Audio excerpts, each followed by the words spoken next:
let's pretend that you want to take a shower and you live out in the forest. Let's pretend. And so there's a river a few miles away and you're like, well, I need to take a shower. So what you do is you chop down a tree. I don't know how you do it because you don't have any tools, but let's say you do that. And you construct a shovel. It takes you forever. And then you go to the river and you like dig a little tiny creek. So you divert the water over toward your camp, right? You divert the water, you dig it, it takes months and weeks and where. And then you construct a little system where it goes up over a tree like with a bag, and then you bottle it, and you build a bucket, and you put a bunch of holes in the bucket, and you fill the bucket up, you hang it over, and then you take a shower. You could do that. Take a long, long time, take a lot of damn work, okay? Or what you could do is go walk into the river and stand in the middle of the river. So option 1 takes you weeks, months to take a shower. Option 2 takes about 40 seconds. Which one is smarter?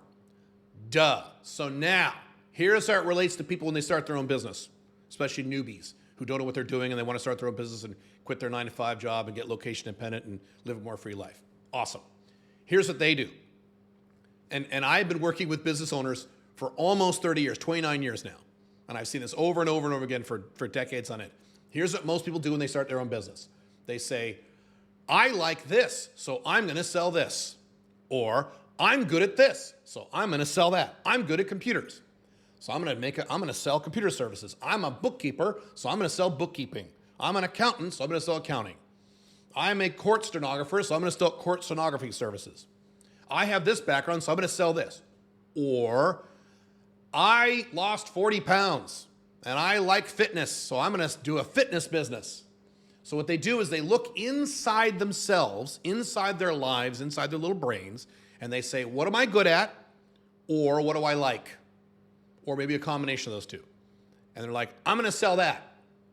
So then what they do is they take their idea that is not vetted anywhere in the marketplace, that only exists in their own head, and they take it out to the marketplace and they beg.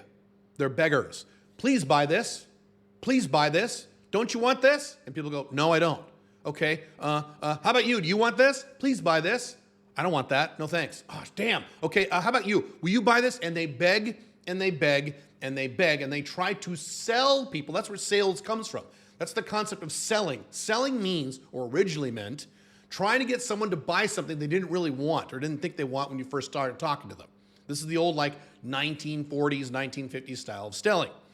A guy would knock on the door and say, hey, you want some encyclopedias? No. And they'd put their foot in their doors. Well, wait a minute. These encyclopedias are awesome. And they try to sell these damn encyclopedias, and 99.9% of people say no. And every once in a while they get lucky. Some, little old lady didn't know anything. Oh, okay. In other words, these people would try to sell something the marketplace never asked for. They just came up with their own idea. And maybe it's a good idea, or maybe it's a stupid idea, or maybe it's an idea that works for them but not the marketplace. And then they wonder why, whatever the statistics are, they're all over the place. 82% of businesses go out of business in the first 2 years. These horrible statistics. The primary reason for that is new business owners try to sell something that has not been vetted in the marketplace. They just come up with their own idea and try to shove it down people's throats, and they're baffled when no one buys their stuff, or very few people buy their stuff. They're the people who are trying to divert a little creek from the river because they want to take a shower instead of just walking into the river. So what is the business equivalent, the new business equivalent of just walking into the river if you want to wash your body? Here's what you do. As I've talked about many times in my other videos, other content, you find a narrow business niche. Narrow. Then you ask people in the niche, hey, what's your biggest problem? And then you close your mouth. You don't say, is it cybersecurity? Because you want to start a cybersecurity business, right? Is that your biggest problem, cybersecurity? That's a problem you have, right? No. Instead, what you do is you should say, what's your biggest problem? And then you take your big hand and you shut your big dumb mouth and you listen to what they say. And then you write down what they say. And you ask a bunch of people in the niche, what's your biggest problem?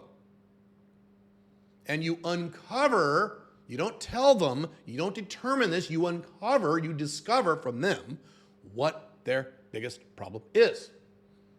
And once you get consensus from a bunch of people in that niche who don't know each other, you hear the same big problem over and over again, great. Now what you do is you sell a consulting business or a service business. Consulting meaning you advise on how to solve or alleviate that problem, or a service where you do or hire people to do something that solves or alleviates that problem. So now there's no selling involved, or at least very little. Instead of knocking on people's doors, figuratively speaking, and saying, hey, you want to buy this thing that I came up with, this idea that I came up with that you've never thought of in your life? You're not doing that. Instead, you're just saying, you're not even starting a sales conversation. You're just saying, hey, do you have this problem? And they'll go, yes, because you've already done the research. You know they have the problem. It's their biggest problem. Hey, Joe, do you have this problem? Oh my God, yes, it's driving me crazy. I'll fix it, $3,000. I'll fix it, $1,000. I'll fix it, $12,000. Whatever it is, whatever your price point is, doesn't matter. And they go, okay. Now, am I exaggerating? Yes, but not much. That's kind of how simple it is. You're not selling anymore. You're giving something the marketplace has already asked for. You're selling something, you're not even selling, something that the marketplace already wants to buy. It's not some idea you came up with because you're good at building birdhouses or whatever the hell your skill set is or whatever your interest is. Now, you could argue, well, that's boring. I don't want to do that. And I thought I have to, follow my passion. Follow your passion is your second business. Get free. Start your own business, solving the problems that people in niches, I should say, business niches, already have. Make several thousand a month, which is not difficult when you're doing consulting or service because you charge a lot of money for that stuff. Quit your stupid 9-to-5 job. Get location independent. Get mobile so you can live or travel anywhere in the world you want, and the money keeps coming in. Then if you want to start your passion business and you might be making so much money you may not care, then fine, go ahead.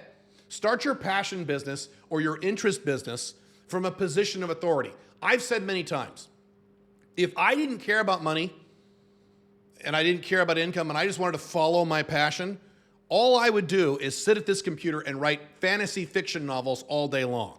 And I would either be poor and homeless, or at best I might make, $28,000 a year. Yeah. So I don't do that. I do that for fun.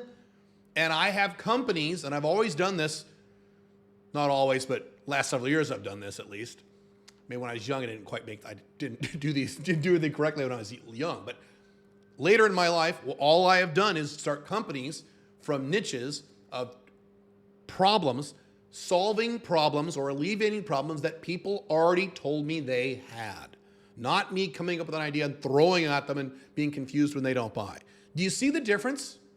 Now, I understand that this advice is not as exciting or romantic as you want to start a blank business and you're so excited about starting your blank passion business or your blank business you're excited about. You're like, well, I don't want to do that. I want to start what I want to start. No one's saying you can't do that. You can.